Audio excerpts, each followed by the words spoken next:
Então, meio-dia, horário brasileiro, 4 horas na Eslovênia. Boa tarde a todos. Good afternoon, dober dan, dobrodošli, bem-vindos e welcome. We at Slovenia Global Business Network are happy to have you in this event. First of the series, Winning with Slovenes Doing Business, today in Brazil. Posluj za Slovenci, Slovenkami in zmaguj. We cannot ignore that we are meeting under the new circumstances, new times with war in Ukraine. There is no winner in war. Our lives and business will change, and for sure the cooperation between us and not isolation will be much more required. But also solidarity. So I express our solidarity to the people of our Ukraine, to Mr. Vladimir Doboš, Slovenian Ukrainian parent, son, and distinguished industrialist around the globe who is participating of this meeting. Almost every place on the globe you can find a Slovenian who has a lot of local business culture and all the knowledge. So the idea is presenting to you these communities in different countries and people that you can assist in improving your business results. But this is your business decision, and building a trust takes some time. Let's start with our meeting. Let's start with Brazil. By the way, we are starting after the carnival because we used to say, Brazil, wake up and start working after the carnival.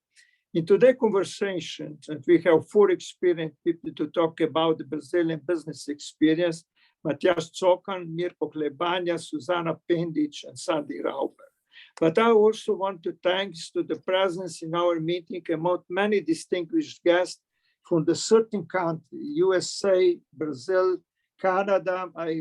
We have a John Doma, who is the president of Slovenian Canadian Chamber of Commerce. Slovenia, Argentina, we have Martin Križ, who is the president of Argentina Slovenian Chamber of Commerce. Belgium, France, Austria, Czech Republic, Colombia, we have Mr. Zajc, who is the president of the Slovenian Association in Colombia. Australia, Chile, and Italy. From Italy, we have Mr. Robert Frantovic, who is the president of the Slovenian Association, Business Association in Trieste. But we have also, I want to greet the Excellencies Ambassador Eduardo Prisco, Brazilian Ambassador in Ljubljana, Gorazd Renčelj, Slovenian Ambassador in Brazil, and big supporter of all our job, and Ambassador Débora Barenboim, first Brazilian Ambassador in Slovenia. So we have, besides the business experience, we have also the diplomats who will help us to understand Brazil and Brazilian business. The meeting rules are Chatham rules. So what we talk here remain here. Besides that, we are recording the meeting. The meeting kindly asks everyone participating to raise the hand on the bottom of the screen or send a question through the chat. We all together had a lot of experience working in Brazil. So it is important that we transfer all this experience to each other, but please don't cry about the problems. Show us the solution. Maybe that I start introducing myself. I arrived to Brazil 62 years ago with the age of 16, straight from Gimnasia Celja, and my first job was in canteen with Slovenian owner, Mr. Fonda. Later on, I worked as a salesman, established a rep office, and started my first factory, street light controls with my partners, Technovat, which still exists nowadays. I founded many other businesses which still exist and was active in business association in Brazil and around the world. Making long story short, my experience in Brazil, where besides I 8 grandchildren, I'm still very gringo. First, the business here is long-term patience, patient in the resilience. Second, flexibility. You plan, insist, and change. Nothing is fixed. Maybe my biggest experience that I made a lot of plans, but I change much more place. Be flexible and just on time. Don't insist making error. No one be unpleasant with you. All around are smiles and sympathy, but you have to read when pleasantry is real and when it's just pleasantry, and you are out of business.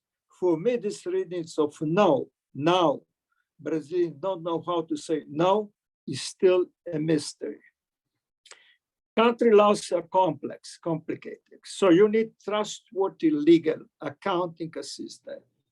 There are thousands of legal advisors, despachantes, etc., who are making things difficult to facilitate. Dificultar para facilitar e ganhar dinheiro and make money. So but AMPAC, always double check the legal options and legal opinions. Brazilians are very proud of the country. So never, please, compare your country, Slovenia, or your country where you are with them. You can find excellent, highly productive and trustworthy partners as badly performed one. I had all my business life, the core business partners with whom we built up a multinational company. But in the meantime, we had some very bad partnership, even with foreigners. Put away as quickly as you can bad partners and work with a good one. Trust me, Brazil is swore to doing business. No Slovenian company belongs to Slovenians, and you will be surprised. There are over 100 companies belongs in the ownership of Slovenians living in Brazil in different activities, from consulting to industry services and all kinds of business and all around the Brazil. Close the door and are doing well. As well, a big majority, absolute majority of the foreign companies. Now, the next speaker is, I ask Mr. Matjaž Cokan, the president of SLOBRAZ Chamber of Commerce Slovenia, Brazil, and CEO of Gorenje, Brazil, which he established with Mrs. Tatiana Močenik, living in Brazil almost 20 years, and to tell us his experience. Please, Matjaž. Thank you, Mr. Šale. Wow, as you mentioned, I'm here in two roles today as a representative of Chamber of Commerce and also of Hisense Gorenje. So I will share a little bit my experience from both sides. Please let me allow me to share the screen with you. Can you see the screen? Yes. Okay. Yes, yes, yes. So Brazil, generally speaking, it's one of the most difficult countries. I know, Bogdan, that you said don't speak about difficulty, but I have to mention this. Sorry, it's inevitable. So we are among most difficult country to do business in world ranking in 124th place. And one of the most complex things in Brazil is taxes, of course. And everybody who is doing business in Brazil knows that. And the truth is that we don't know enough. Even us that we are doing business for many years, we still don't know enough of the taxes. Generally speaking, we have more than 80 different taxes in Brazil across multiple government levels. So we have the federal level, we have the state level, we have the municipal level, many monthly and annual electronic obligations, very complex tax configuration, constant changes in tax formats, and among all these, also very advanced digital control of the tax obligations by tax authorities. So when we speak of e-invoicing and all the digital control, I think that Brazil is very advanced in this level.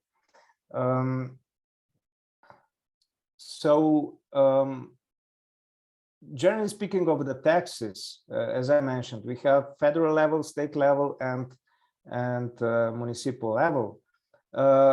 What is most basic taxes that you have to know when you start business in Brazil? So you probably would be thinking of importing. So you will have, federal level, you will have import duties that generally range between 0 and 35%. Then you have IPI, which is the tax on the industrial goods, and PIS/COFINS. This is the federal level. On the state level, you would have ICMS, which is some kind of state VAT.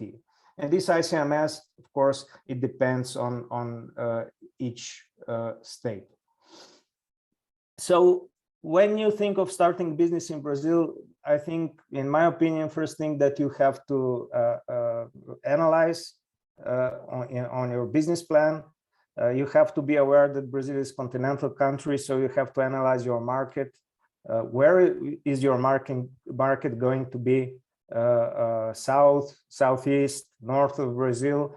You have to analyze your product, logistics, and taxes that will implicate to your business. So based on this, you can study several scenarios, and you can also search for some tax incentives. Here, just some example for the import rate, ICMS, VAT tax. So maybe in some states, you would have some tax incentive. If you think about e-commerce, for example, currently Espírito Santo state, which is giving most benefits, tax benefits for e-commerce. This is just generally speaking. I won't go into details because it's too much complex. Of course, we are at your disposal for any questions also at the Chamber of Commerce. We can help you with some basic information when you start making some research for your future business. But I was talking about difficulties now. But the good news is that, these difficulties is the same for everybody. So you won't have any disadvantage if you start business in Brazil, because for everybody is the same situation. So we have to make business in this situation. And I can tell you that many foreign companies, multinational companies, are doing very good business in Brazil. So in the next slide, I would like to show you an example from our company, Gorenje. This is a good example that I like to share. In the market of dishwashers, we are currently Slovenia is the second largest, biggest importer to Brazil, of course. After China, which has 96% of the market, we have 1.4, which I think is quite a good success, considering the market share 1.4% on 200 million market. So with this, and there is another thing that you have to know, that Brazilian home appliance market is dominated by two companies. This is Whirlpool and Electrolux. They dominate around 90% of the market. So if we succeed with this 1.4%, I guess that this is quite good achievement for a Slovenian company, and to compete with these big players on the market, which all have also the local production.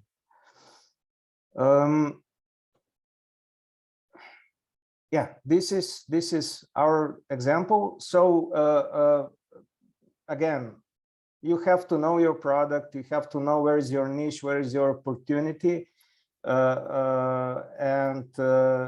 This is an example that we made it with dishwashers. It's a growing market in Brazil.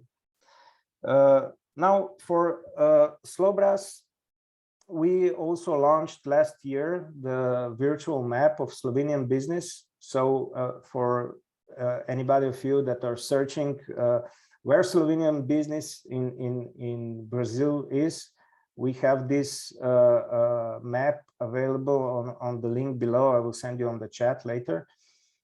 So on this map, you can basically search. There is a list of all businesses, so you can search by category, by name. You can search by the map. You will get all the contacts. This is actually we came up to this idea to launch this map because of the COVID situation in Brazil, and when we place our events on digital platforms, we notice that we have lots of our fellow Slovenians across the country dealing with so many different business, and it surprised us because also we didn't know that we are so many. So the idea was to put everybody on the map so everybody can search. If, I don't know, you're interested in maybe some Kranjska klobasa, we have an excellent producer here in Brazil. I mean, you can find just every Slovenian that is doing some business, you can find on this map. So this map was also sponsored by the Ministry of Foreign Affairs. Many thanks here to Ambassador Gorazd Renčelj to support this project. And the idea is that we could expand this map globally through the Slovenian Global Business Network. So this is short from my side. Here are also our links for the website, for social media. We can share with this later all the contacts with you. So thank you.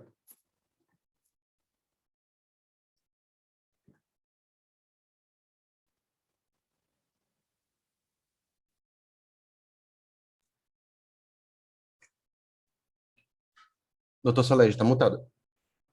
Now I don't know how to stop sharing.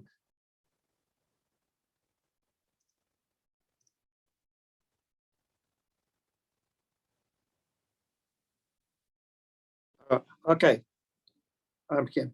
Thank you. Thank you very much, Matjaž. I just want to emphasize that Gorenje in Brazil is not Gorenje, it's Gorenje. So that another lesson is that you adopt your name to the local pronunciation. I fight very much this against in the past Gorenje. And the second point, which is in the Gorenje, now is called Gorenje Hisense, but its story come many years. They invest on the market, but let's say very persistent, and pick up the high class of the products. And so you can find in the most exclusive places in Brazil their products. And now the Hisense, which is the owner of Gorenje, is enjoying all this the market. Another point is regarding the Slovenian the SLOBRAZ. Let's say SLOBRAZ is one-stop shop for the business for Slovenians all around the world here. It's very active, and we have in Brazil SLOBRAZ, and we have also the União dos Slovenos do Brasil, which is Zveza Slovencev, which I greet our president, Mr. Chernobyl, and vice president, Dr. Boris Kranjčev, very active. These two organizations are working together and are very digitalized as well. So, Matjaž, thank you very much. And now I will ask Mr. Mirko Hlebanja, born in Brazil, is the only of all the speakers, the only one who is born in Brazil, owner of the company Drava. Hlebanja family, the first Hlebanja came in the 50s, as I remember. Janez Hlebanja established a very successful company, and that his brand was Janes.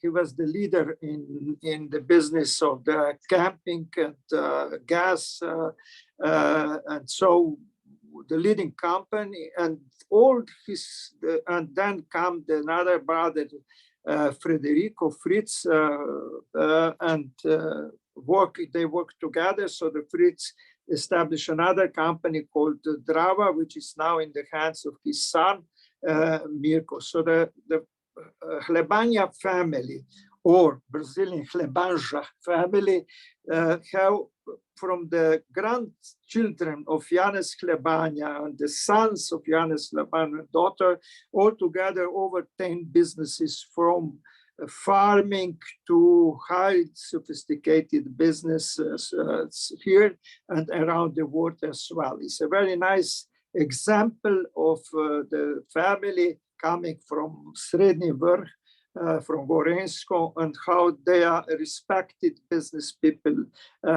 in Brazil. Please, the floor is yours, Mirko. Thank you very much, Gospod Salej, here in Brazil, and Charlie there. Hello, everybody. Thanks for the ambassadors and for the presence of the former ambassador, Mr. Boreswell. And first of all, I would like to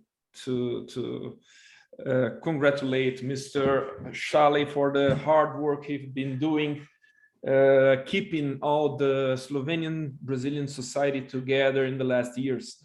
As he said, as far as I can remember, the Slovenian community here in Brazil was very based here in São Paulo, major from those families that he mentioned before, and families that today have their relatives that have been doing their work, but there was a gap between the 80s and 2000s that Mr. Charlie could keep together and made the things happen, along with Mr. Chernugla as well. And I should say that the ambassador, Gorazd, that is doing a great job as well, keeping all this work on the track with the great support that has been made by Matjaž and Tatiana in the SLOBRAZ. So those guys are working really hard and doing a great job. And well, I cannot tell something different that Matjaž said in his presentation about the taxes that Brazil has. It really is a wall that should be crossed to reach the Brazilian market. But today our company, I would say for the last 70 years, as Mr. Charlie said, our family has been working mainly in the industry business. And this has been changing, and our family with different companies and different managings has been working in the food business, in the agronomic business, industry, real estate, and so on.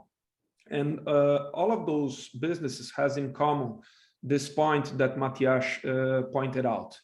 But there is a big price to get when you go when you can overtake these challenges.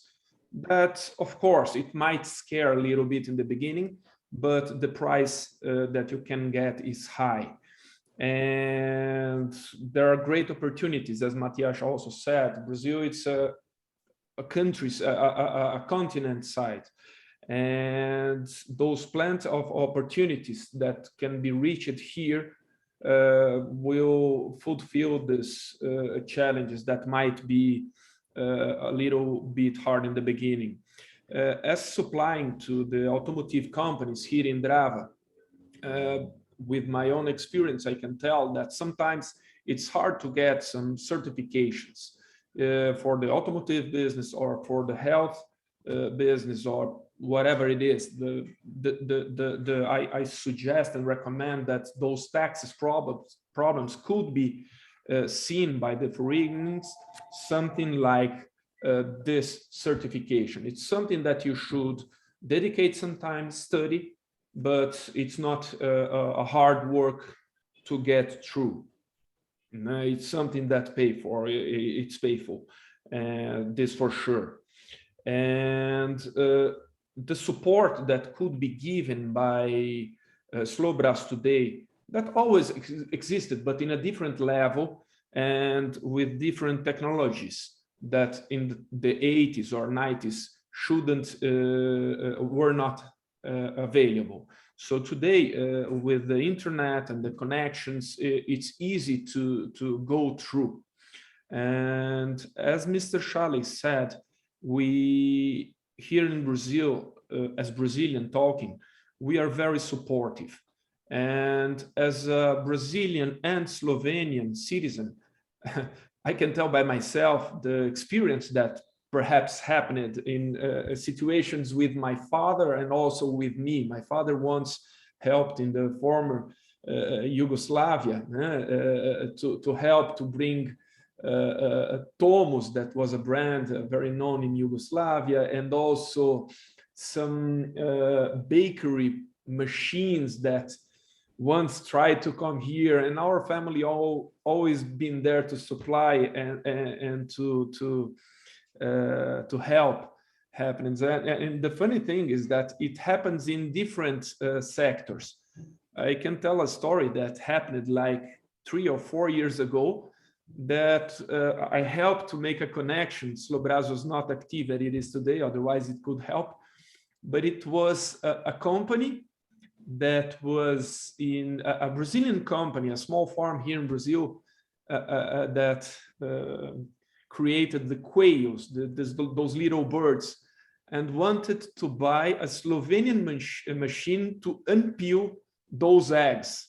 And those guys, I don't know how, reached me and helped me to go through and make this importation of this machine. So things in the most open and curious way could be reached and overtaken with the difficulties to make it happen. And the message that I would like to send is that Brazil, it's a very friendly country. It comes with our experience that we have as citizens here in Brazil. We here are friendly. We are open-minded, and always ready to help. As Mr. Šalej said as well, you're gonna find all kind of people, but it's gonna happen wherever you go in the world. But the different and the appeal that Brazilian people has, it's mostly to be peaceful and open-minded and with a mindset to help. The people that we have here and the immigrants, the new immigrants that we have that are sharing the time here with us today. I can see Andrej Vasle, I can see Matjaž, and other people that are here perhaps could tell about the other side how it was to reach and arrive here in Brazil. And well, I can tell also that I personally am very happy to help however I could and to share my experience if you need, even though if it reach me directly or through the SLOBRAZ, I'll be very happy to help and share my experience that we have here in the market, in different markets that we've been working as well. Thank you very much, Mirko. I just want to emphasize two things, if you allow me. The introduction of Gorenje brand in Brazil was done by Hlebanja with this cortadores de carne, which is still on the market, literally the small machines, home appliances, let's say the second, which is very interesting, is that in all the Hlebanja companies, they have the Slovenian name. You have a cousin who has a Nasha the company called Nasha. So my wife make always a joke with Sandro, your cousin, that said, if Nasha, where is the dividends? And the third point I point out is this following. Mirko Hlebanja was the first guy who offered in our project on the exchange of this trainees in Slovenian business around the world. We are working with Mr. Frandulic and Mr. Šik in Trieste, together with the organization, Slovenian organization around the world, with SLOBRAZ, with Austria, with Slovenska gospodarska zveza from Celovec, from Austria, to exchange the young Slovenian business people. And Mirko was the first one who offered that we work together. So Mirko, thank you very much once again, and congratulations to the achievement of your company as well, which is a respectful heritage of your father who started the business, and your uncle as well. So I now give the word to Mrs. Suzana Pendič, which is CEO of Arex, company from by the way, from the city of Šentjerne, but my mother born producing pistol in Goiás, close to Brasilia. Suzana previously worked at Slovenian embassy as a trade officer, and her knowledge, the Brazil is a little bit different than our knowledge. Let's say, even she came to Brazil as let's say visitor immigrants and remain in Brazil. So we'll be very thankful that you participate and give us your experience. Please, the floor is yours, Suzana. Good afternoon to all. I'm Suzana Pendič, and I'm responsible for transfer technology and know-how from Arex Slovenia to our Brazilian partners, DFA Defense. First of all, I would like to thank to Dr. Bogdan Šalej, who is organizing this excellent and very important event, and of course to the rest who are in charge of organization. Arex company, we were established in 1994, has constant growth. At the moment, around 180 employees. We are focused in defense industry all over the world. Our project in Brazil started about 4 years ago. At the beginning of this year, we managed to produce and sell our first products made in Brazil. Some of you probably are thinking that 4 years, it's a long time. But first took some time to make agreement with Brazilian partners. After, we needed to register all documents. After that, all necessary licenses, and so on and so on.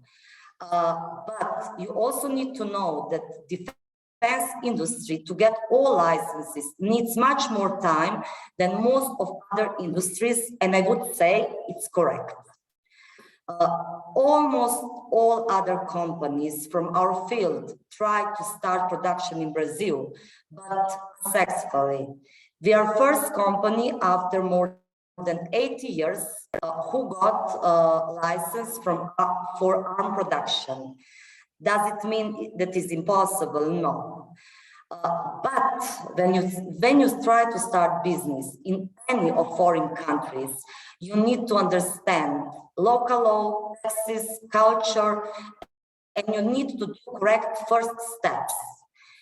It's really important to ask for advices and help somebody who is experienced in Brazilian market. For example, Arex had huge support of Slovenia embassy in Brasilia. So I would like to thank the previous ambassador, Andrej, and to our ambassador, Gorazd Renčelj. Thank you, ambassador. Also, he still constantly gives us support. Brazilian embassy in Slovenia also helped a lot. We also have SLOBRAZ. I remember Matjaž Cokan gave me right contact from the financial consultant company, Tatjana Močenik from lawyer offices. So I would like to thank SLOBRAZ also. So Arex from the beginning started with the correct steps. They asked for help, right institutions and right people. They asked me to join their team as I had previous 10 years of experience in Brazilian market. And what is most important, I know very well Slovenian and Brazilian culture. If we are alone, it's really hard to succeed. But together we are stronger. We are really happy that we have strong Slovenian community here, and we are willing to help each other. So if you are thinking to enter the Brazilian market, I'm quite sure that you will have all support you need from us. But to end this presentation, I would just like to explain why Arex decided to enter the Brazilian market. It is a huge market, over 200 millions of people. Import taxes are really high. Just for comparison, same Arex import product costs in US $600 up to $700, and in Brazil it's around $1,200. Logistic costs are also really high. So with local production, we can have lower price of our product, sell more, and also open doors for Mercosur markets. So it is win-win situation for Arex company, for our Brazilian partners, and also for final customer. So this is for now everything from my side. If you have additional questions, feel free to ask me. Thank you very much, Suzana, and congratulations, because set up the new factory in Brazil, greenfields, as we used to call it, it's a tough job. So it's not easy. And second, because yours, even as you mentioned, that your business is highly regulated for several in the state level, especially the federal level. So it's not easy to be a partner. One lesson that I have in the past is also when you ask your competitor in Brazil, in any business, how the business is, all the people will tell you it's very, very, very difficult because they don't want you to have to be here. So you have to filter the information to know what is the reality, which is harsh, let's say, and what the competitor is telling you, the people who has other interests, not that you will be in the business. So thank you very much, Suzana. So the next speaker is Mr. Sandi Ravbar, CEO of BioLinker. So we are now going to completely another field with biotechnology, amazing startup in biotechnological field. He founded with his wife, Dr. Mona. By the way, I want to congratulate and say welcome to Dr. Tamara Lach from National Institute of Biotechnology, who was always very helpful and invest a lot in Brazil, and used to be professor also as well in the University of Sao Paulo, and bridging the Slovenian science with Brazilian science. So we have now the startup guy here, which is Sandi. Please, Sandi, the floor is yours. Thank you. My name is Sandi, and I'm actually very pleased that Tamara is here. Tamara Lach is the former head of the National Institute of Biology, where I met my wife, Mona Oliveira. There is an agreement between Brazil and Slovenia. Mona went from Brazil to do her PhD studies in Slovenia, and the startup BioLinker that I will present now in short actually was born in Slovenia. Nevertheless, we found no startup funding years ago. The first startup funding that we found was in Brazil, so we started the company here. And in the meantime, we are still here. I will now share my very quick presentation.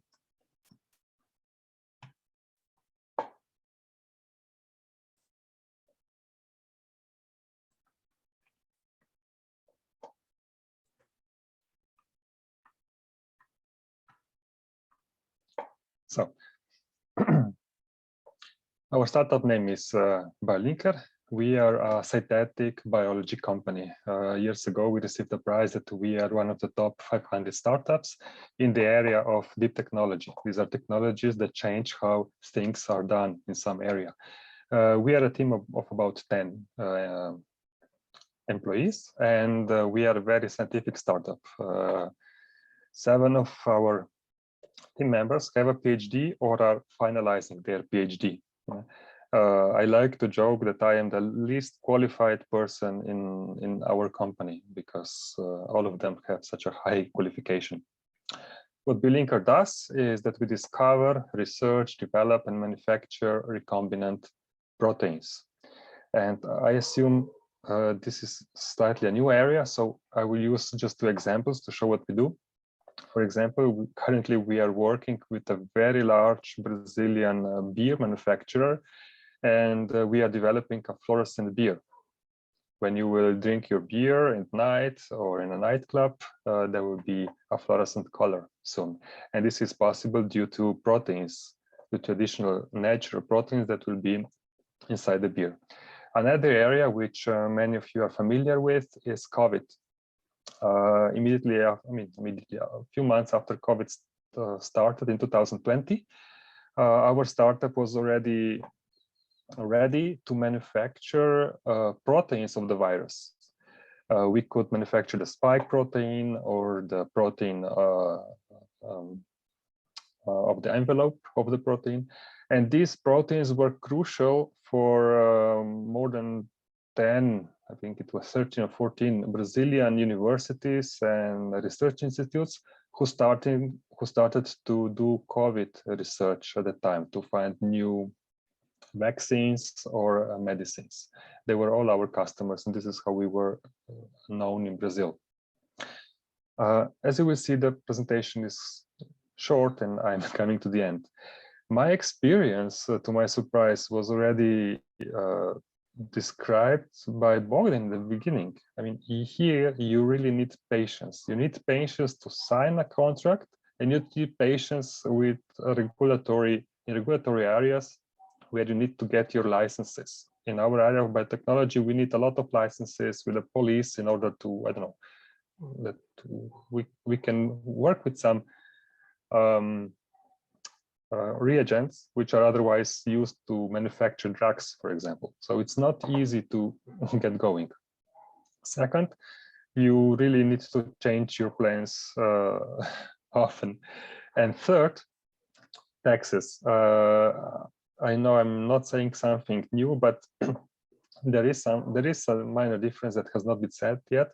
At least in my area, the revenue is taxed as well. This is not like in Europe when you have your revenue, you have your costs, and then only the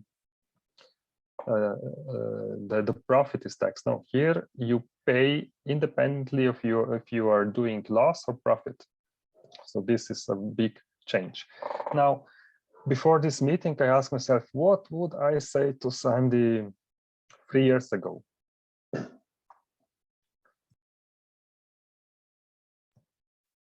What would I say to myself 3 years ago? Well, the first thing is that I would strongly advise to have a great accounting and legal company. We have experience with 2 of those companies, and they are extremely bad. Really, you need to get references and find a good accounting company. I am an economist by profession, and I have challenges to understand how our accounting company cannot, cannot put a subvention correctly in our balance sheet, or how they cannot really understand the difference between a loan or revenue. I am shocked, but it's really a challenge, and work with a good company, otherwise you will have double problems. The second issue is that, at least in our case, you need, or I would need to have much more financial reserves. Look, in Europe, I could go with my balance sheet where I have my profit to the bank, and I could get a loan, or I could get a line credit. Here, I could get it too, but it's so expensive, like 2%, 3% of month. And if you calculate this on yearly level, it's like 70% a year. It goes without saying that my return on capital is maybe 40 to 70% a year.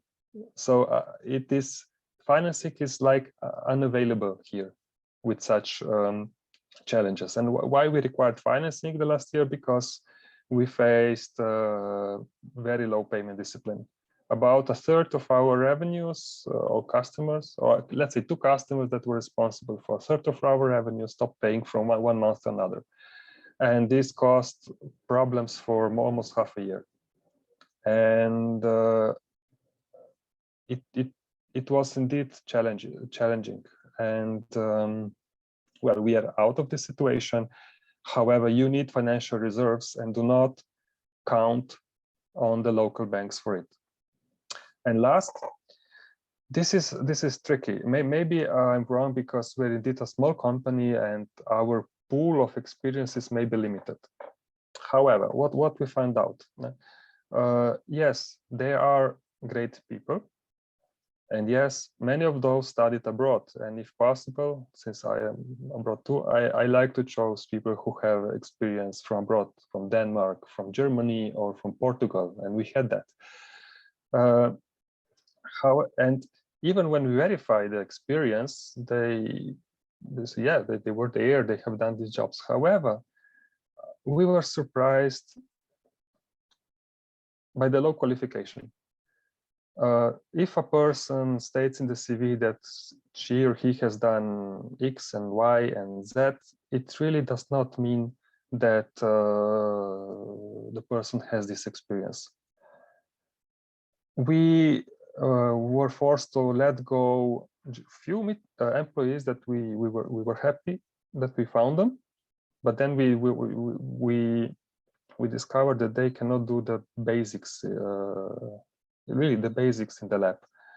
And so my last piece of advice is to verify the curriculum as much as possible and test the employees. Test. When we have a place, we have 2 or 3 employees, and then they work with us 1 week that we really see that they can do the job. The price that we paid for hiring less qualified personnel from last year was too high, and we are testing much more now. This is the advice that I would give to myself 3 years ago with the experience that I have today. If there will be questions later, I am, of course, willing to answer. Thank you. Thank you very much, Sandi. Congratulations to you and to Mona, because you are now respected business respected startup in Brazil. And I fully agree with your different suggestions. That's maybe that with my experience, if you allow me, regarding the workforce in Brazil. I was in industry 40 years. I enjoy very much to be, besides all my functions, university and all organization, I enjoy very much to be in factory, which still exists nowadays with a strong brand. And I learned a lot with our workforce, with the people, the dialogue between our workers and the partners who run the company was, let's say, fluent and permanent. Maybe that I pick up something for self-management system of Yugoslavia, former Yugoslavia. It's a joke, but to talk to the people and to make the people be you the leader. You're the leader. I was in the Brazilian, belong to the Brazilian generation of the business people who was educated basically to whom you are talking. You know, quem eu sou. But we we have to establish the business model and the business culture. Each company has their own model. And one thing is also very important that I emphasize is the training. You have to not to trust what is going on with the diplomas and the papers, but you have to train your people permanently, because the challenges which you have around this are very, very important. So I think if I pick up the balance of my life in industry, I learn much more from my co-workers, and I was maybe that I was enough humble or not to adopt what they suggest me to do it. And this emotional factor in the relationship in Brazil with the Brazilians is, I mentioned at the beginning, a lot of people still consider me that I'm very Slovenian, very gringo.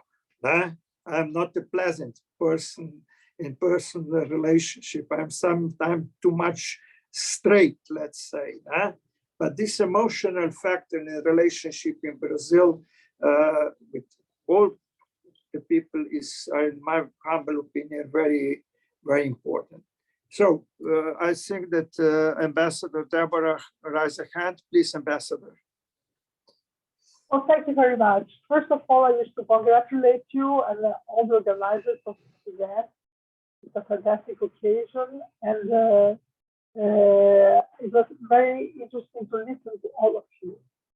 I want to share two comments from my experience. I was responsible for trade department in 5 different countries around the world, and I was still in the Brazilian diplomatic service. And 2 things, I had 2 big lessons.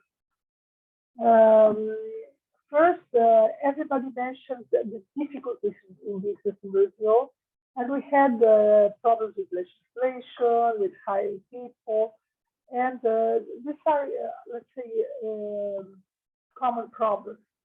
But I think that the biggest challenge for business, like people trying to come to Brazil, is the possibility of economic turmoil, big changes in economic policies that scare everybody. And as I was in one of these turmoils, as I was head of the trade promotion department at our embassy in Paris from 1997 to 2000, and by the way, we lost the World Cup, and I'll never forget that sensation of being at the state of France losing the World Cup. I think that everybody remembers that. But besides that, we had some economic instability. We are still implementing the Plano Real, combating inflation. We had a big change in the exchange system in Brazil. The value of dollar changed, and the system to keeping dollar was changed. And it was a big turmoil. That was really a big economic crisis. In the middle of that crisis, a big French bank organized an event to talk about what we are talking here, doing business in Brazil. And I was terrified to go there and confront all those French businessmen. So I went to our ambassador and I asked for some advice. And the ambassador said, "Oh, just play it by ear, you know what to say." And I didn't have a clue. So I listened. And to my surprise, where I was prepared to listen a lot of incriminations about instability in Brazil, changing in economic rules and whatsoever, all the businesses present there were telling what a fantastic experience it was to do business in Brazil. Everybody was happy. The only scared there was me. All of them. So that was a big lesson I learned, that in the long term, doing business in Brazil is a great opportunity. This is a country of continental size, 220 million inhabitants, potential customers, not all of them, because a lot of people are very poor to be in the market, but still, it's a huge market with huge opportunities. Mirko said a lot about it, and Matjaž as well. So I think that this is something to retain, that with all these details, and even worse, with all the turmoil that can challenge us, Brazil is still a great place to do business. And the second thing, and I think that Ambassador agreed with me, my big frustration is that while I was abroad, very little people from the business community looked for the support of the commercial section of the Brazilian embassy forever. People just ignored that we are there to help. It's for free, and you can ask, and it's the first entrance to doing business in Brazil. So please, when you want to do business in Brazil, start by going to a commercial service of Brazil anywhere in the world. We have so many places we are present, and this is the first place to ask for opinions, look for partners, together with the services here in Brazil, the Slovenian embassy, and other, depending on the country you are, other services from other embassies and services here in Brazil. And of course, SLOBRAZ and Slovenian Global Forum that is keeping a fantastic platform on. But don't forget, the first door for your business is the commercial services of Brazil abroad. Thank you very much, and congratulations again. Thank you very much, Ambassador Débora. And before I give the next speaker, it's Ambassador Gorazd Renčelj, but I just to emphasize one thing. Very few people know that beside 100 of Slovenians business in Brazil, we have nowadays 7 Slovenian companies working successfully in Brazil.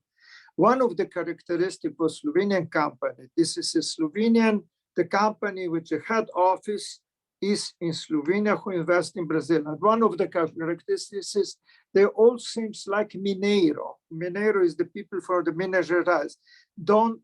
When the business is going well, they never tell you this. But then they don't tell you as well when the business is difficult. So they are very discreet, working silently, but they are successful in Brazilian market. And very few people know that there are 7 companies in Brazil nowadays in producing, as Suzana showed, as a producer, selling wines, products, very sophisticated products like Devesoft or Gila, for example, or Typhoon, by the way, and so on. So this is important issue, that this is the joint effort. So Ambassador Gorazd Renčelj, please. Najlepša hvala. Hvala lepa, Dr. Šale. Thank you very much for the invitation. And it's great to be in such a great company. A lot of friends, a lot of friendly faces. I won't name all of you, but I will greet specifically 2 of the colleagues that I look up to, Ambassadora Débora and Ambassador Prisco in Ljubljana, and obviously the SLOBRAZ leadership and all the Slovenian business community here in Brazil. Suzana, lep pozdrav. I also want to specifically say hello to Mr. Luis Arce, who is with us from Colombia, which is also one of the countries that our embassy is responsible for. First, let me congratulate you, Dr. Šale, for the excellent lineup of speakers. I don't think you could get a better mix of companies. So you have a startup, a Slovenian-Brazilian startup. You have a case of a Slovenian know-how and tech transfer to Brazil. You have a company very successfully run by Hlebanja family, so a very Slovenian family in a very Brazilian setup, and then Gorenje, which you know is a Slovenian company in the hands of a foreign company, but it's also doing amazing job under the leadership of Matjaž here in Sao Paulo. Second, congratulations is for a great title of the discussion.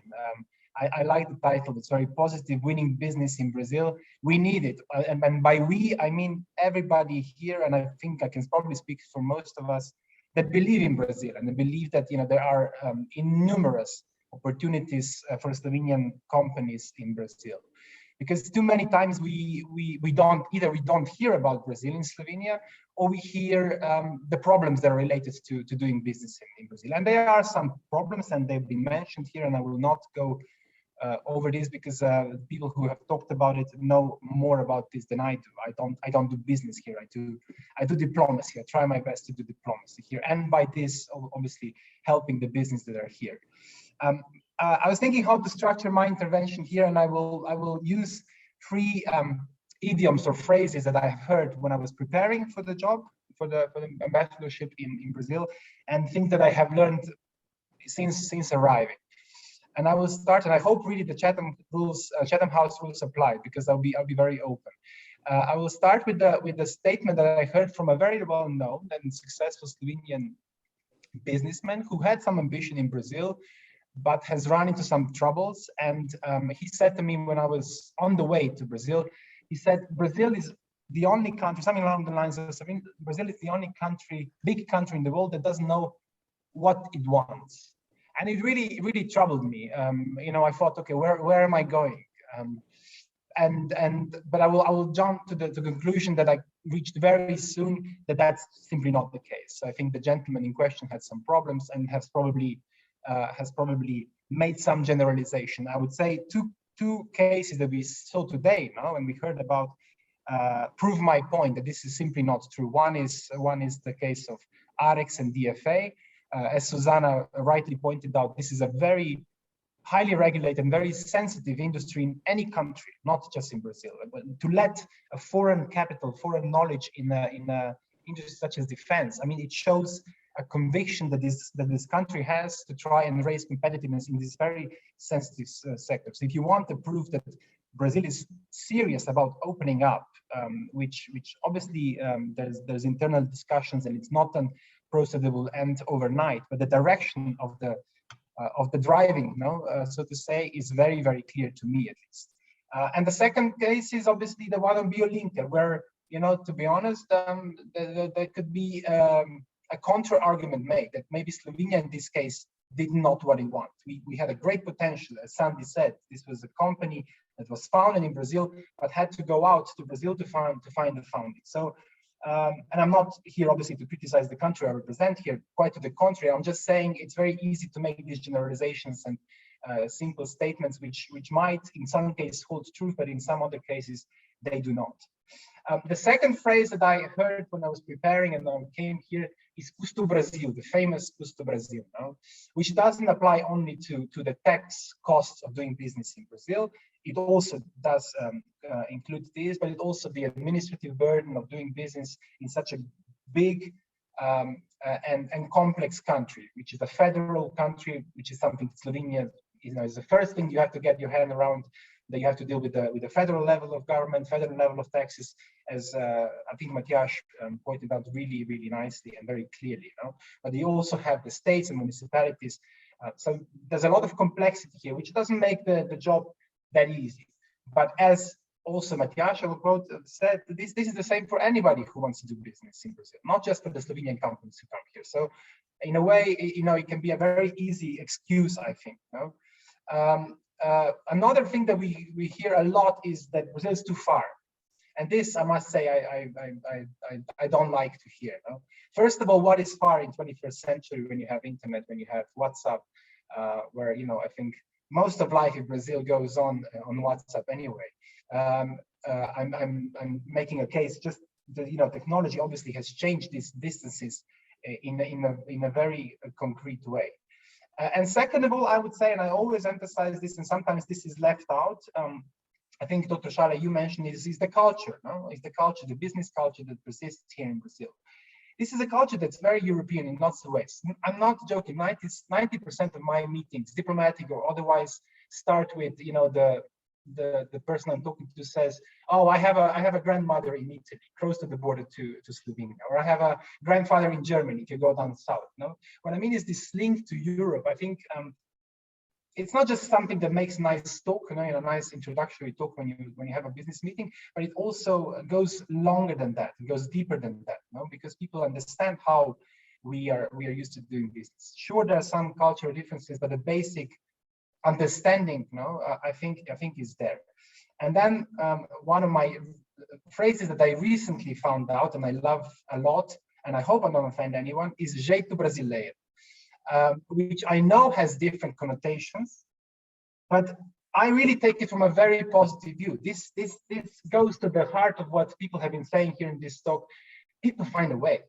There are obstacles, there are problems, but people find a way here. There's not a lot of moaning. And people, you know, those that know the Slovenian reality and know Brazilian reality, they know who has it worse in lots of ways. Sure, there's a class in Brazil that doesn't maybe feel the poverty so much, but in principle, life might be a bit easier potentially in Slovenia. But people here who have not much, they find a way. Resourcefulness, flexibility, which was mentioned here, constantly having to change plans. This is the way of life for lots and lots of people in Brazil. And entrepreneurship, you know, wanting to do things. We hear a lot about American dreams. I think we should sometimes rename it to Brazilian dreams. Now, this idea that if you work hard and if you find a way, you will improve the life of yourself and your family. I think this is very, very important here in Brazil, and it makes also the way they do business here, we do business here, much different. And then to conclude, my final, just to really echo what has been said, I think by pretty much everybody who spoke today. Despite all these challenges, all these obstacles, it's worth it. No, as Brazilians say, it vale a pena. No, it's worth it. It might take a while. It might take a lot of patience, resilience, some investment, some buffer zone in terms of financial reserves. But in the end, if you make it, if you go over this hurdle, it's not a great land of promise that waits you there, but a lot of price, a reward, complete reward for your hard work. And I think it's worth it. And that's why not only Slovenian companies, but many European companies have been in Brazil for ages. I don't know, I just talked to the Finnish ambassador the other day, you know, and then others, I don't know, the names go out of my head, but Siemens has been here for, I don't know, and actually they've been Slovenian engineers who are working for Siemens in Brazil, and others for hundreds of years. So, I mean, it's really a market, I think, that it's worth investing in. And my very, very, very last message is to echo what Mirko has been saying. For anybody that's interested in doing business in Brazil, there is a really nice community here. I think that will welcome you, that will help you. Listen to Suzana's advice, find a friendly, not just a friendly face, but the face that knows what they're talking about. It's worth investing a bit in terms of research of the market before you enter. And obviously he also followed Sandi's advice in terms of finding a good company that will help you with the legal matters and then the tax matters.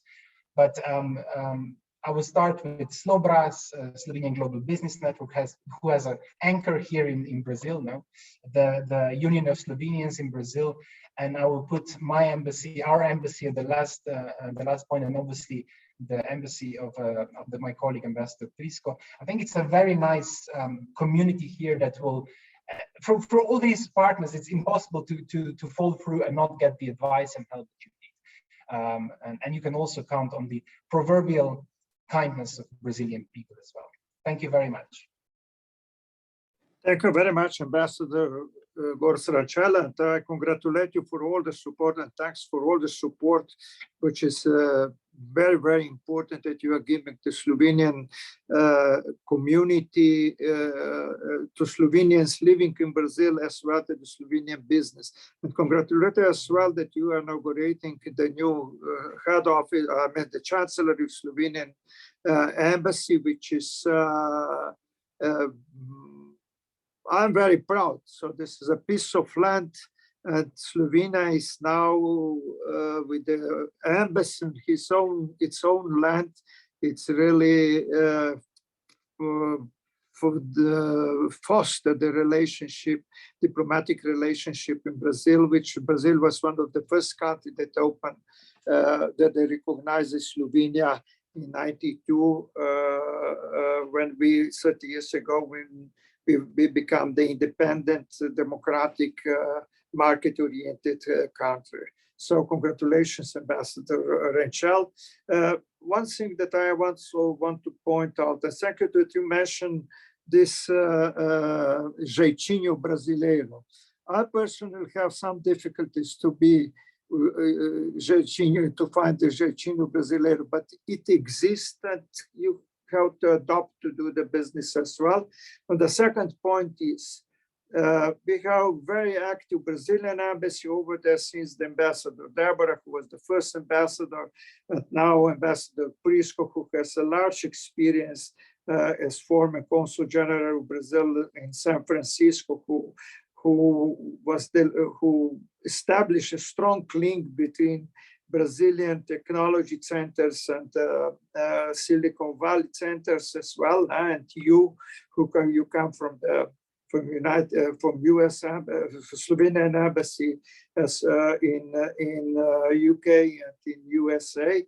So I think that the Slovenian business have to be in touch more with the embassy, to use all the information that we have. The both embassy has economic counselors, and that is another thing is between them. I have an example of, you have two companies in Terbola, who we all know Terbola is a big, small village. It's nothing else. It's not a big city. And the both companies are working in Brazil, BonePet and Devesoft. You have to ask how many times these guys come together and make and exchange the experience on Brazilian market to be most successful. I guess no. So this is something that we have to work, that the cooperation and understanding. I'm thankful, for instance, that we have the presence today of Mrs. Nusha Paulinek-Slavinc, from one of the most successful Slovenian company in eco business, which Roto.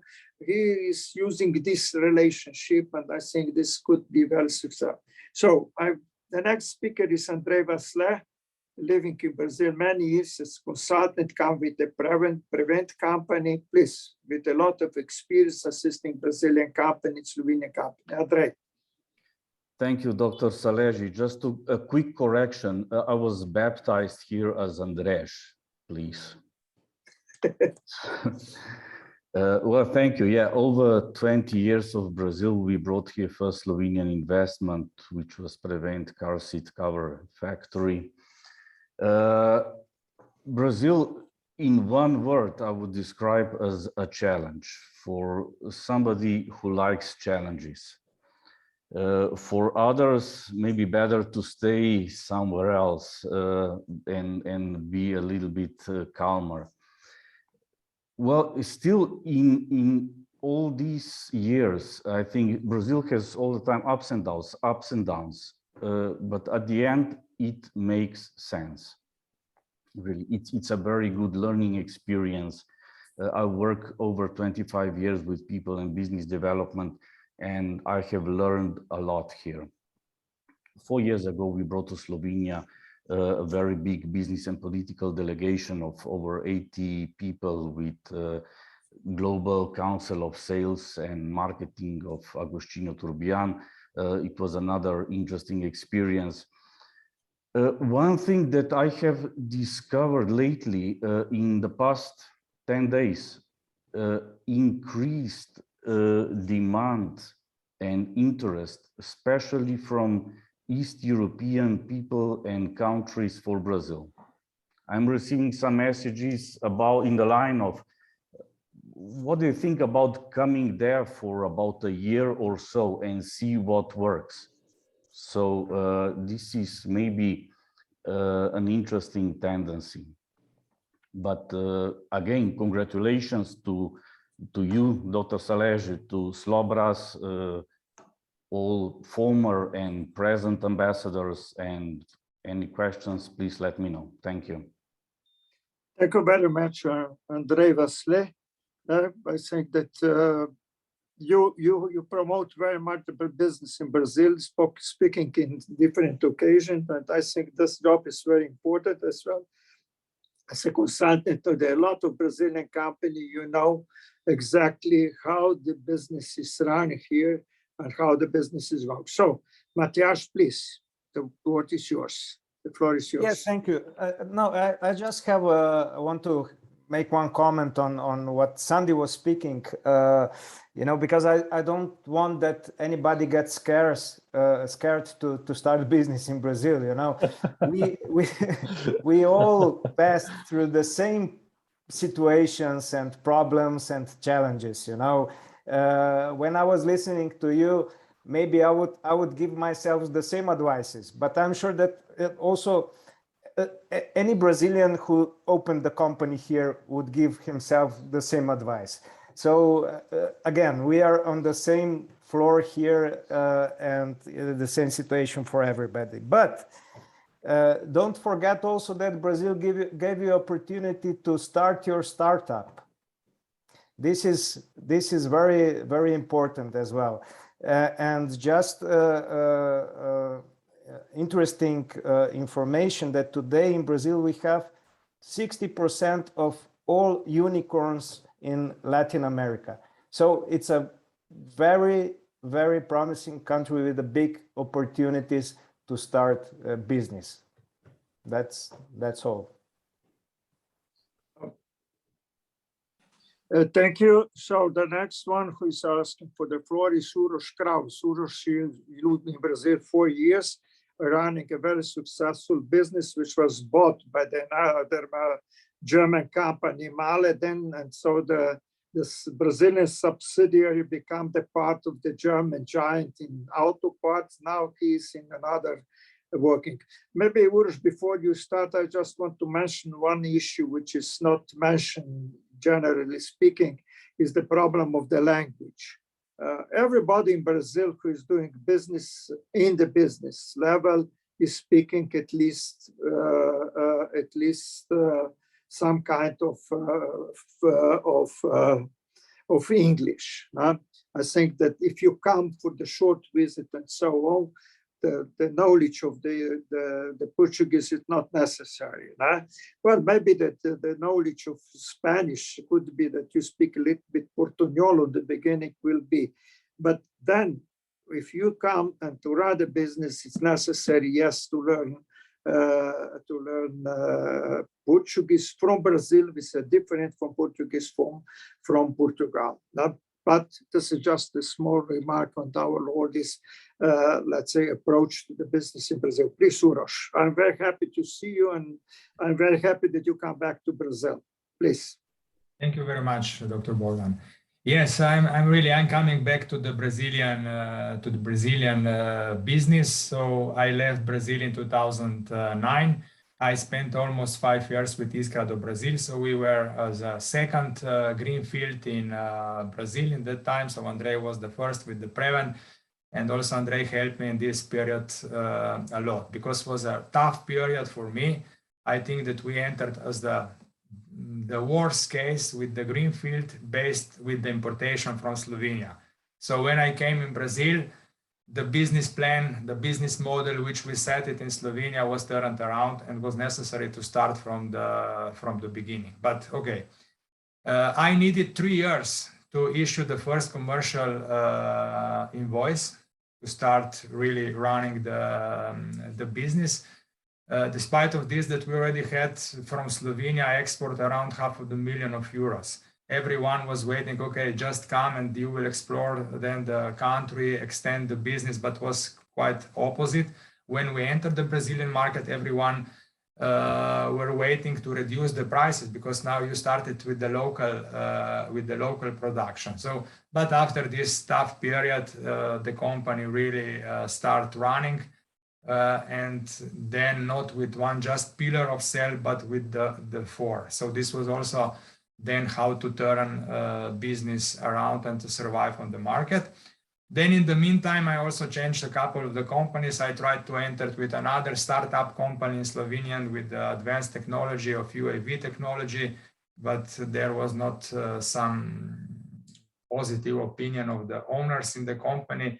And last year I started a new business in the agriculture business. This is a precision agriculture with also a quite young Slovenian company. It's a software company which produce automated traps to monitor the pests. So we have a unique solution, also patented under the patent of European Union. And we started first business last year in June. We still don't have a legal entity. We are still waiting. Also, this COVID situation extended all the procedures, but I hope that in March now we will really have our legal entity opened in Campinas.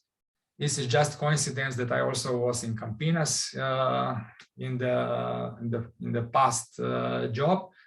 But I have to tell you that also, as Sandi presented some points, let's say for me, the payment discipline in Brazil, in the sector where I worked, was excellent for me. So this was not possible for me to understand because in Slovenia was quite opposite. So I think that it's depends on the sector which you are working. Automotive industry, where I worked, I had very positive opinion about this. So now with the new company, with the Trade do Brazil, which we are opening, we are entering into the huge market, agriculture market. In this year, we already closed a business only with one customer for $1 million. So, and we still don't have a company. So we have really, I have now really different situation with my previous company and now with the new company. And we are also talking now with multinational companies like Syngenta, FMC, Adama, Bayer, Monsanto. So because all multinational companies are presented in Brazil. In case that you have really right product, it's possible to do the business, but you have to be persistent. In Brazil, really, you have to be persistent because a lot of problems will be on the way, and the way is very bumpy. But once the wheels of the Brazilian economy will engage you, you will be forever there. That's this. Thank you.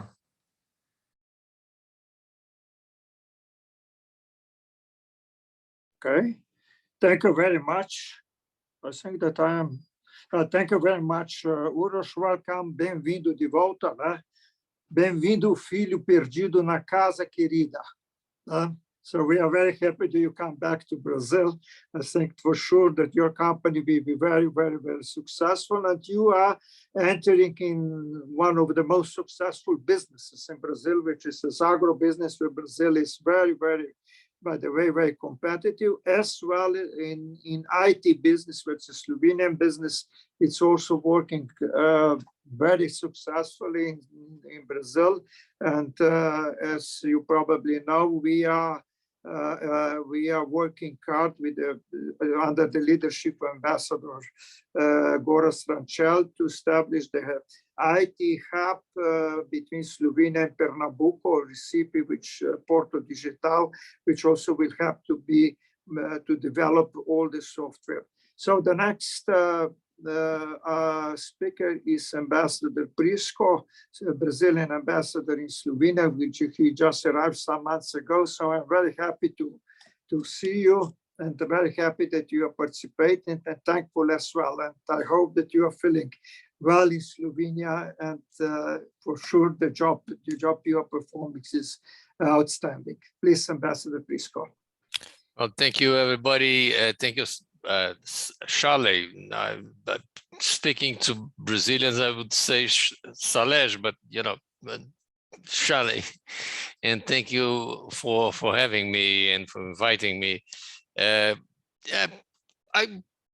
in Itamaraty. I'm doing diplomatic business for almost 50 years. But before that, I was journalist. My training, academic background is in communications.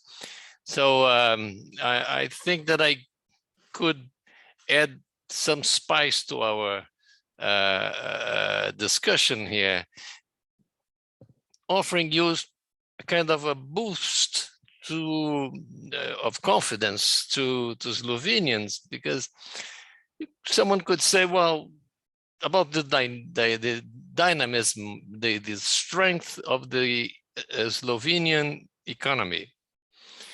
Someone would say, well, it's a very small country, 20,000 square kilometers, 2 million people, so smaller than Sergipe, which is the smallest state of Brazil. Yes, but a hell of a 2 million people. Come on, because the amount of trade that Brazil and Slovenia do every year, Brazil exports to Slovenia $400 million. That's more than Brazil exports to Austria, to Finland, to Greece, or to Ireland, or to Denmark. And Brazil imports from Slovenia $100 million every year.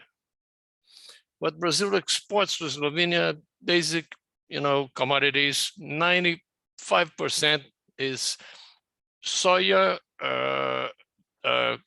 coffee, and iron ore. On the other hand, Brazil imports from Slovenia very complex products, industrialized products, and there's not a concentration on just 1 or 2 or 3 products like Brazil exports to Slovenia.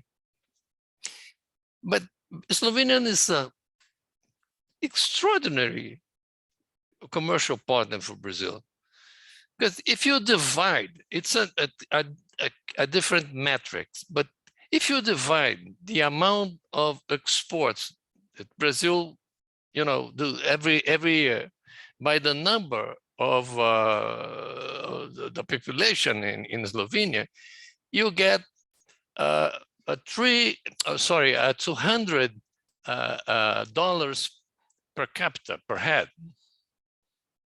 That's enormous. If you do the same for the amount of exports that Brazil does to China, it's just 60. To the US, it's 95. The only country that exports more per capita that imports more per capita than Slovenia is Argentina. Argentina is a very traditional partner, and it's a neighbor country, a very big, sizable country. But then again, then we have a surplus in terms of trade surplus of $300 per capita to Slovenia. Oh, sorry, I'm mixing up. $300 million every year. And if you divide this for the 2 million people in Slovenia, you get a surplus of 150. I'm still looking to see if I can find a country that can offer this metric. I haven't found any up to now. I'm still doing some research. So come on, it's a great partner, a great commercial partner, a very important one. Be it small with a very small population. No, it's not. It's enormous. It's enormous. It's enormous for what it does. So that's like just this. That's a way of selling the country that I would like humbly offer to you. Thank you. That's what I wanted to say. Thank you very much, ambassadors, for this, let's say, outstanding analysis of the figures. Sometimes we forget and we don't pay attention to them. Nah? Well, I have to, like a proud Slovenian Brazilian, also to mention that we have much more medals in Winter Olympics Games than Brazil. But you are going well. Maybe the next Winter Olympics game you will come also to have more some medals as well, but not in the summer. In summer, we are not competing with you as well. I want to mention one thing that is my experience on 3 issues, which was not mentioned, and it's not usually mentioned in this thing. First is about Brazilian business and politics. Some of you know that I was the president of the Federation of Industry of the largest state, Minas Gerais, and the vice president of Brazilian Confederation of Industry. So, what let's say, in some way, very much involved in the now in Fiesp in São Paulo, very much involved in the business association. But I have a very good lesson when my company, Technovat, make a joint venture with the General Electric, that time led by the Jack Welch. So the small Brazilian company, nano company with the big giant General Electric. And I come to the Cleveland to make the presentation to the board of the General Electric of the proposal of the business model and the proposal of the joint venture. And I was very enthusiastic. We had at that time the new Brazil, the first Brazilian elected president after the long time of the military dictatorship and so on, which was Mr. Collor. I was a member of his competitive council, and during his government, by the way, he recognized the Chancellor Rezek, recognized Slovenia. So we had a very good, even personal in some way, relationship. So I start my presentation. Now we have the new government. Now we have the very dynamic president. He's even flying with the jet and so on. He's doing this and this, changing the country to blah, blah, blah. Then at once I heard the voice of the vice president in charge of the lighting business, Dave Moment.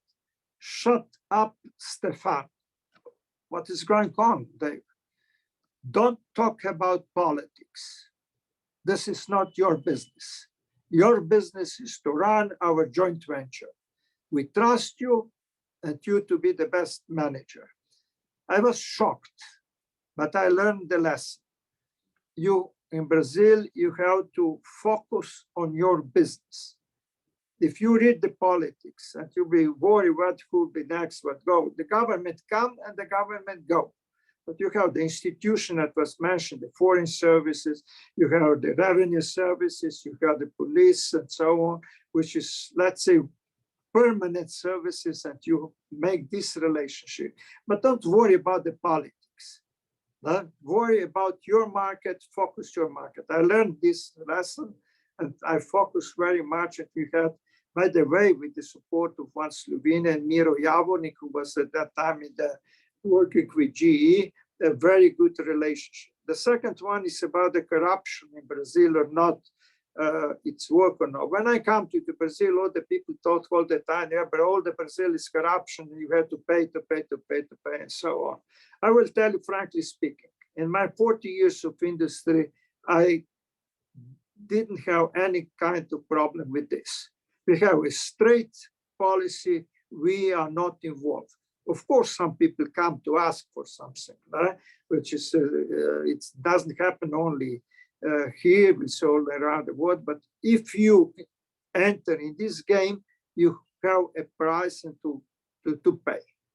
So it's not true that the corruption is high in Brazil and the business is corrupted and so on.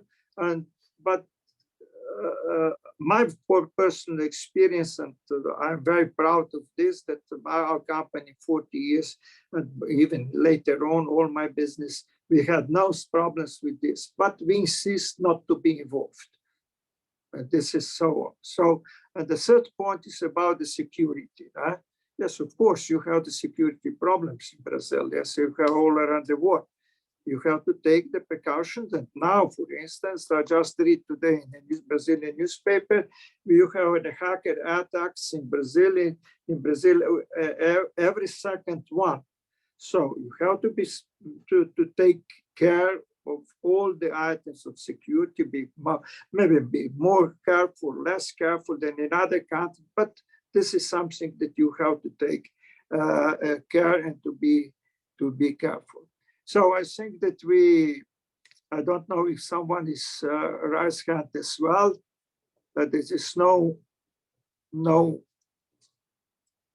So it seems that we understand each other very well in this experience that we talk. This is not first meeting. I hope that the SLOBRAZ will promote another meetings. We have the people from all around, as I mentioned before, from the 30 countries, the Slovenian community. I thank you to all the participants. We learn a lot, but mainly we learn that all together we know much more that we believe that we know.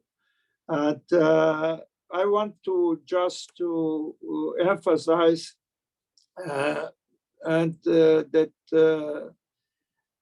so let's transform then this knowledge and business. And I want to thank the Minister of Foreign Affairs of Slovenia and Ministry for Slovenians abroad to sponsor such meeting, as well the Embassy of Slovenia in Brazil, which is, as I mentioned, inaugurating a new chancellery, a piece of land in Slovenia, which we are all Slovenians very proud of this.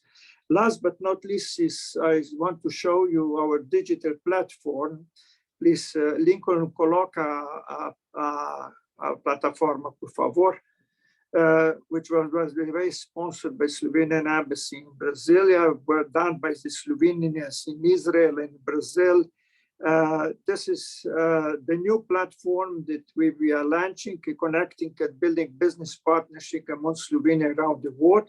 It is www.slowglobal.net. The digital manager is Lydia Leshnik, who was a former assistant at the Slovenian commercial office in São Paulo, now Brazil as well. So all of you are very welcome in this platform, which will connect the Slovenian business in Slovenia and as well around the world. And digitally show the offer of the product of what you are looking for, the products, and with all the organizations, Slovenian organizations. So I'm very happy that we have the friends from all these certain countries.